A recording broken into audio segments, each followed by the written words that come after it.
Broadcast Center. I am speaking with Valerie Tutson from the Rhode Island Black Storytellers. Thank you so much for being here, Valerie. Thank you, Ava. It's so great to be here. I really appreciate your having us here at Golocal Live. Yes. Yeah. We're here to talk about Rhode Island Black Storytellers and the Funda Festival, which is your flagship event.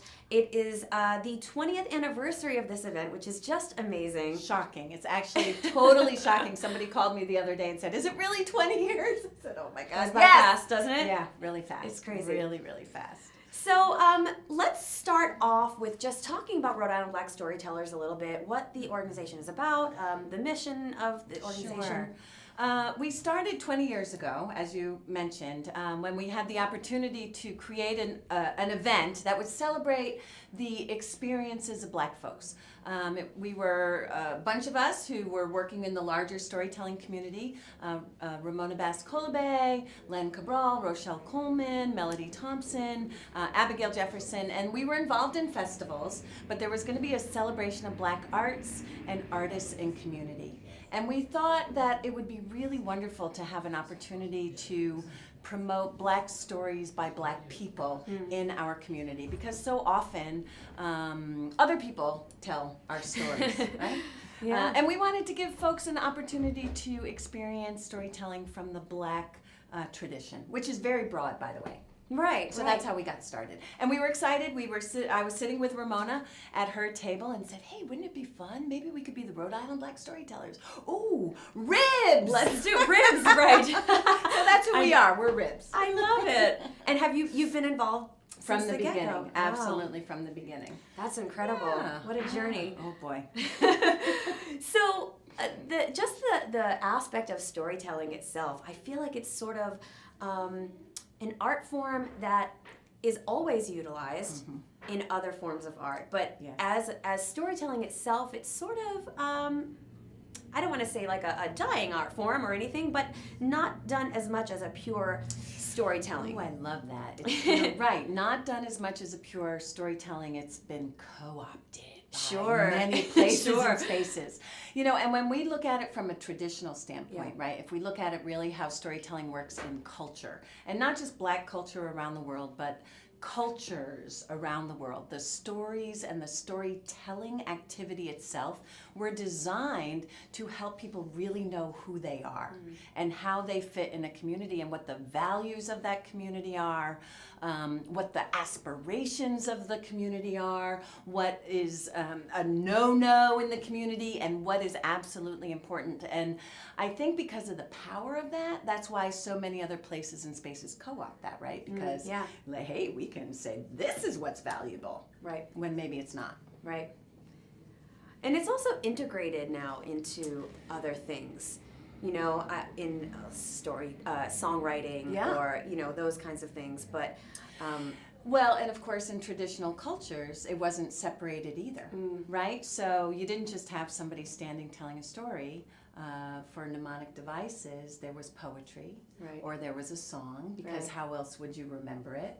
Or because, you know, people can't sit for very long, right? There's movement for people to do, or there's a dance that has to be done. So I don't really know when in more modern Western world we kind of divvied all those things out, but really storytelling at its purest form really does incorporate all the arts. What are you wearing? You know, what's the story behind this? Or how did you make your clothing? There's all of that that's a part of that.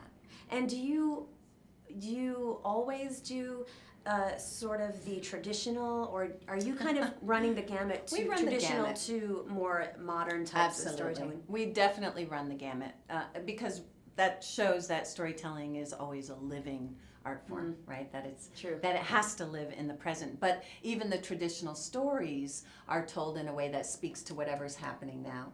But to that question, we have Masanko Banda, who's from Malawi. So which is in Africa. So he does a combination of stories and songs that he grew up with, but he's living in this day and age. Right? So he also tells stories from his own life.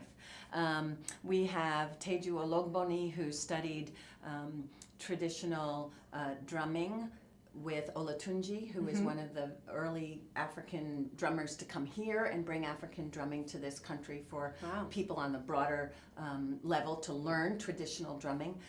So he's a master storyteller. And then we have, Shakespeare to hip hop. Yes. How fun is that? Which is saw spoken that. word artist. I saw that and I was like, now that sounds really cool. Totally cool. Let's get into it then. So the Funda Fest, this, as I said, is your flagship event. Yes. Happens every year, and it's a week-long event throughout the whole state of Rhode Island, utilizing various venues. There's so much to talk about. Let's first talk a little bit about the name. We were just talking about that before we got started. So, what does Funda mean, and why have you been using that as your name for the festival? Funda means to teach and to learn. In Zulu, which is an African language spoken in Southern Africa, and Kiswahili spoken lots of places, and it also looks like fun. It does. It does. Which is a little tricky, but because storytelling is the most ancient way in just about every culture to teach and to learn, and it's fun, that's why we chose the name. Yeah, and it is fun, and it's family friendly. Absolutely. You have events that cater to kids, to families, to, there's workshops and concerts, and then there's also the grown folks. That's right. That's right. So there's something for everyone. Grown folks. That's right. Music, mix and mingle, and here's some stories for some grown folks. And which means we just get to talk about things. Nothing is really inappropriate, but there are just times and places where grown folks want to talk about things. Right. Life for us. Exactly. Yeah. So, just out of curiosity, do the yearly events have themes, or is it just kind of based on curating the people that are going to be involved and that kind of thing? It's mostly curating the people that are involved, and I would say that we kind of have an underlying theme that isn't necessarily splashed across the poster. Here's our poster here. And what we've been really talking about this year as our underlying theme, that for whatever word you want to use, is bringing light and life. Yeah. And we can get so bogged down on what's happening in the world. Right. And we want to be consciously bringing light to our community and bringing life, energy, positive energy into our community. Yeah, absolutely. And there are so many different events. You're utilizing a lot of different performers, some of whom are members of the organization, some are outside performers. Are there anybody, I'm sure everyone is amazing. This is, goes without saying. Yeah. Is there anyone in particular that you're particularly excited about this year? Two things I'm excited about. I am really excited about Shakespeare to Hip Hop. Yeah, it sounds really cool. It's going to be really fun. They've done TED Talks. They've done TED Talks. It's really cool. They did a little thing here, off the beaten path, which is where I first saw them. Although I've known Marlon Carey for a long time, he's local artist, and he works with a guy in Massachusetts. And they do something called a time traveling speakeasy. Ooh. Doesn't that sound luscious? And that's so cool. Sunday afternoon from 4 to 6, and we're going to have a bar, and so you can buy food and drink and hang out and just listen to the spoken word with live music behind it. So we're really, really excited. I'm really excited about that. And I'm also really excited to have Eileen Evans here. She's never been here before, and she's from West Virginia. So she tells what is becoming called Afro-Latchin traditional tales as well as Black history. She does characters. But oftentimes we don't think of what's the Black experience in the hills of West Virginia. And, we think, Black folks lived in the South, or they're African, or they're this or that. But there's such a beautiful mix in that region of our country, and she brings what that is, in the traditional tales, like the ghost stories and the Jack tales, which are one, and then the real historical pieces that she does as well. So I'm excited to have her here. Yeah. Are you going to be doing some storytelling in this I will event? be. I will definitely be in Westerly on Saturday, along with Brothers Keeper, which is also a local spoken word group that I'm excited about working with. And they've never been to Westerly before, so it's going to be a lot of fun. So I'll be with them, and then you'll see me doing a little bit at the Shakespeare to Hip Hop, and then the following Saturday, the 20th. There was an event that was mentioned that I just thought sounded so fun. It's the Liars. Thank you. What is it called? Oh, the Liars Contest. I'm so glad you. This is fantastic. What a great idea. Yeah. So basically, people are competing to see who's the best liar. Yes, and it's so much fun. And it's going to be at Mixed Magic Theater on Friday, the 19th of whatever month we're in, January. January, yes. So you can come in at 7 o'clock.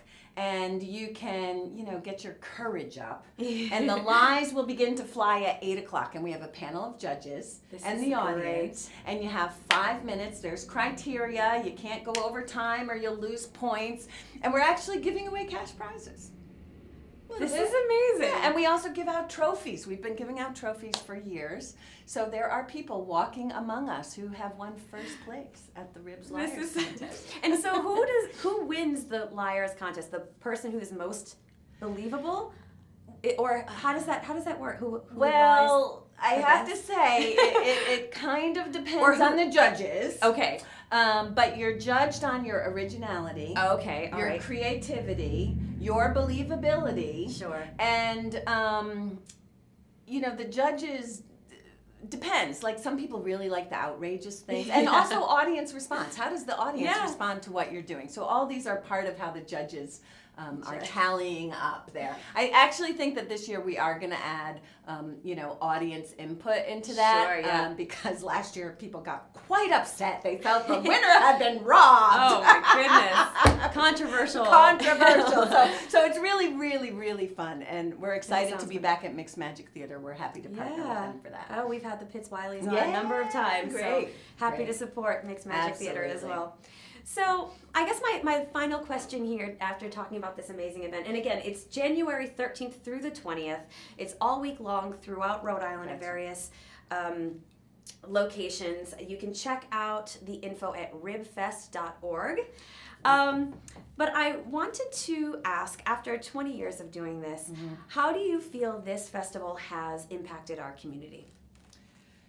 Oh, well, I will tell you a little story. Okay, great. I went to get my oil changed, a couple of weeks ago, and this young African-American woman came in, and she was also there with her car, grown-up, professional, young woman, and she looked at me and she said, "Are you a storyteller?" And I said, "Yes." And she said, "I remember when you came to our school, because we also put storytellers in the school." And she said, "That was the first time anyone who looked like me had ever come and stood in front of us." And she said, "When I saw you, I knew that I could be anything I wanted to be." So those are kind of the subtle things that we don't even necessarily know that we're doing. But the fact that I know now that we've been touching, as many as over 3,000 kids every year for almost, for 20 years. Wow. There got to be a million stories like that it just does my heart so good. Yay! Oh, it sounds like an amazing event. I think I said the website wrong. It's Ribs Fest with an S. Thank you. RIBSfest.org to get information. We'll also have the information on golocalprov.com. Valerie Tutson, thank you so much for being here today. Thank you so much, Ava. I hope we'll see you. I know. I'm checking it out. I'm trying to figure out when we can come. Liars Contest, come on. Oh my goodness. We're going to sign you up. I would break. I'd break character, I think. You can. Is that okay? You can, yeah, it's fun. I'd be like, and then an alien came down. That's what we want. Then, okay. Yes. The wilder, the better. I love it. Well, thank you again for being here. I'm going to take another short pause to get ready for my next guest. Stick around. Thanks.